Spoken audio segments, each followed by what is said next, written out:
수필은 개인의 뿌리에서 피는 꽃이 방주. 마이너스 이태준에 의고 마이너스. 이태준의 수필집을 대하는 순간 그의 수필관이 보였다.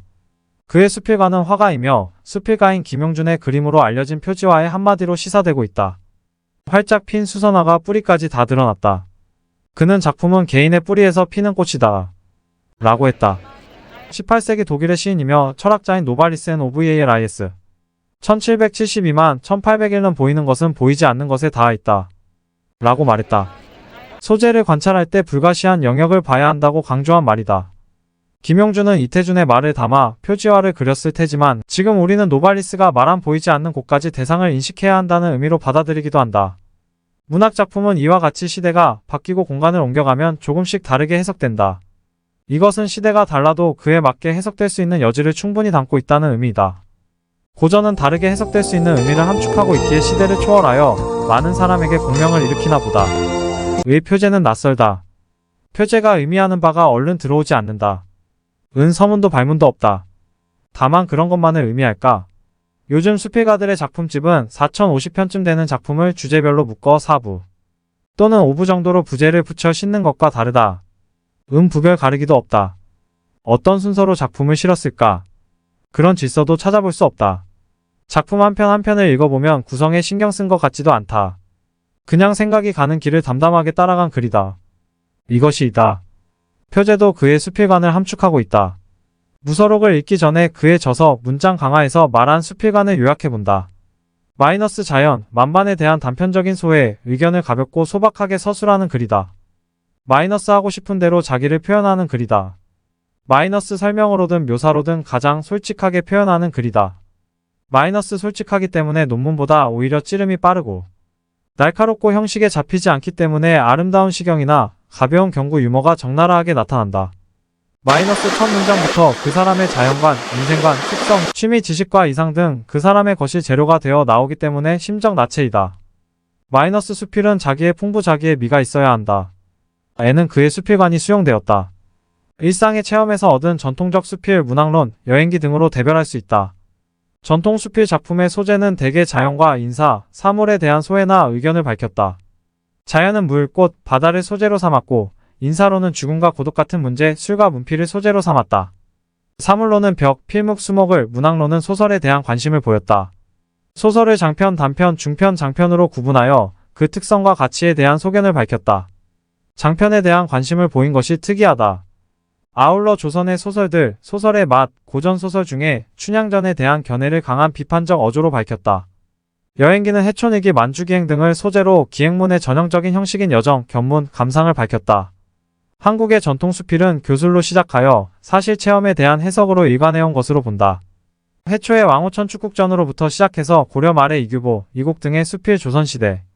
박지원의 열하일기에 담긴 수필, 사대부들의 가사문학, 여인들의 가사와 수필이 사실 체험 해석의 형식을 유지해왔다. 1930년대 서구의 에세이가 들어오면서 전통 수필은 그 영역을 확장하여 현대 수필의 모습을 확립하였다. 이에 몇 가지 특성을 발견하였다. 이태준의 은 1941년 간행되었다고 하니 대부분 1930년대 창작되었을 것이다.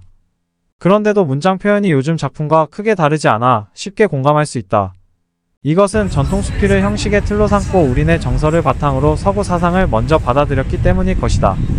이태준 수필의 소재는 대부분 삶의 주변에서 발견되는 일상이다. 일상의 소재들을 자신의 삶과 관련지어 자아를 돌아보는 수필의 전형적인 사고 과정을 통하여 삶의 철학을 이끌어냈다. 그러나 그 일상이 개인적인 정서나 감상에 그치지 않고 보편적 진리를 찾아냈다는 것이다. 오늘날 수필가들이 가족이나 직장 같은 한정된 범위에 머문 것과는 많이 다른 점을 발견할 수 있다.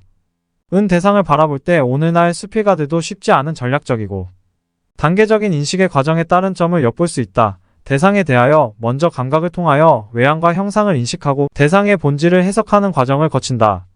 아쉬운 점은 본질을 기능적인 면으로 분석하고 우주적 원리라든지 영적 본질에 이르는 데는 한계를 보였다는 점이다. 이태준은 수필 쓰기에서 인식도 중요하지만 형상의 과정을 매우 소중하게 생각했다.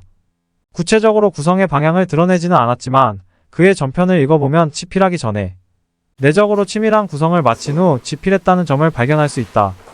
구성이 없는 글이 이처럼 빠르게 독자를 빨려들게 할 수는 없을 것이다. 구성뿐 아니라 문장 표현에도 절대 날 것을 쓰지 않았음을 발견할 수 있다. 일상의 언어와 문학적 언어가 다름을 보여주었다. 다시 말하면 수필에서도 말하기보다 보여주기로 표현했고 비유법과 상징적 어법을 썼다. 그의 작품에서 비문법 정문장을 발견할 수 없었다. 얼마나 많은 퇴고를 했는지 짐작할 수 있다. 에서 섭섭한 점은 종교에 대한 인식, 한국 고전 소설에 대한 가치를 판단하는데 개성적이기는 하지만 현대인의 안목으로 볼 때 맞지 않는다는 점이다. 예를 들어 춘향전의 진실성이 없다고 평가한 점이라든지 종교는 철학도 교육도 아니고 미신이다라는 견해는 현대인의 눈에는 거슬릴 것으로 보인다. 또 섭섭한 점은 모든 작품에서 기대했던 식민지라는 역사적 질곡에서 식민지, 국민의 의식을 발견할 수 없었다는 것이다. 이런 식민지적 무의식은 지식인으로서의 딜레마라고 이해할 수도 있어 이해는 간다. 문학작품이나 한시에 대한 견해를 밝힌 작품은 조선시대 시와의 틀에 바탕을 둔 듯하다. 작품에 대한 평가와 아울러 자신의 삶에 불러들여 자신을 돌아보는 계기로 삼고 있다. 한시를 앞에 놓으면 한시의 문학성에 대해 기술하였고 한시를 말미에 삽입하면 자신의 심경과 정서를 함축하는 작품이 되었다. 이러한 깊이 있는 문학적 교양도 오늘의 수필가들이 본받아야 할 점이라고 본다. 앞에서 언급했듯이 이태준은 수필은 첫 문장에 이미 작가의 모든 교양이 드러난다고 했다. 오늘날 수필가들은 자신이 선정한 대상에 대한 깊이 있는 연구가 필요할 것이라고 본다. 은 전통 수필의 서구의 에세이를 접목하여 수필문학의 새로운 지평을 열었다고 생각한다. 그가 수필을 쓰던 시대로부터 거의 100년이 가까워오고 있다. 오늘의 수필가들은 에 감동하면서 거기에 머물 것이 아니라 21세기의 새로운 수필의 세계를 열어야 할 것으로 생각한다.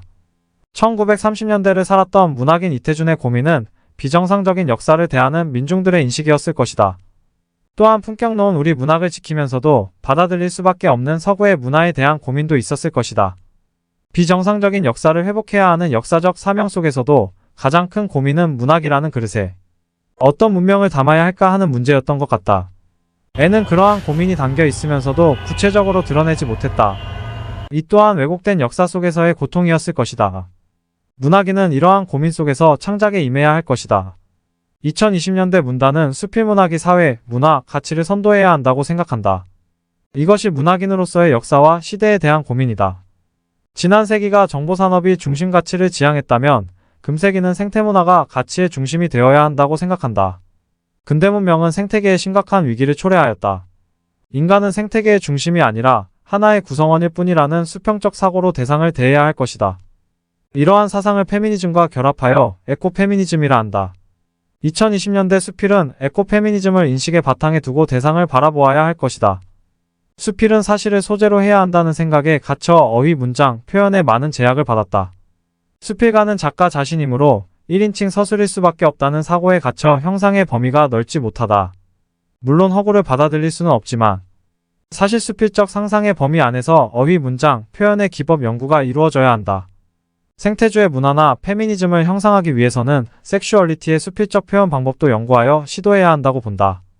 은 구성이 없는 듯하면서도 치밀한 구성으로 짧은 글로도 독자를 끌어들이고 있다. 이것은 그가 소설가이기 때문에 서사적 구성에 용이했을 것이다. 그러나 그가 소설가이기 때문에 수필적 상상의 제약을 받은 것으로 보인다. 따라서 대상에 대한 감각적 인식과 함께 그 속성을 계속 추구하여 물질적 본질을 파악하고 그 본질적 속성을 통하여 원형성을 발견하고 그를 바탕으로 자아를 돌아보는 수필적 상상의 단계적 전략으로 진화시켜야 한다. 더 나아가서 그런 원형성을 바탕으로 우주의 질서를 발견하고 그 원리를 삶의 철학으로 개념화하는 과정을 받아들여야 한다.